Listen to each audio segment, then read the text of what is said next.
দিন শেষে আমার জন্য অপেক্ষা করার মতো মানুষ কিন্তু আমার একটা আছে। সো হাই, আমি প্রজুরি আর আজও তোমাদের সাথে শেয়ার করছি what I it in a day. তো সকালে উঠে অ্যাজ ইউজুয়াল আমি অনেকটা পরিমাণে জল খেয়ে নিলাম এবং ফ্রেশ হয়ে এসে জিরে ভেজানো জল খাচ্ছি। জীবন থেকে তো টক্সিক লোকজনকে বার করতে পারলাম না, তাই জিরের জল খেয়ে আমি শরীর থেকে টক্সিন বার করছি। তারপর খেয়ে নিলাম কিছু ড্রাই ফ্রুটস আর তার সাথে শুনছিলাম হনুমান চালিসা।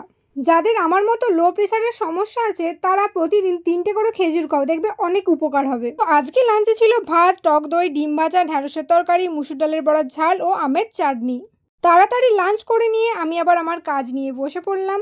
আর এই দেখো, মা সন্ধ্যাবেলা চা দিতে এসেছে, আর যেই বলেছে ভিডিও করছি অমনি মুচকি হেসে দিয়ে চলে গেল। তো আজকে আমি র চা খাচ্ছি আর তার সাথে বিস্কিট খেয়ে নিয়ে আমি আবার আমার কাজ নিয়ে বসে পড়েছি। আর এরপর দেখো, মা মেখে দিয়ে গেল চপ আর মুড়ি, আর তার সাথে আমি দেখছি আরসিবির ম্যাচ।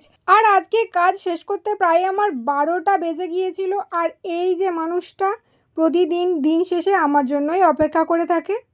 সব কিছু শেষ করে মায়ের হাতে ভাত খেয়ে নিয়ে চটপট করে আমি শুয়ে পড়লাম। So now by.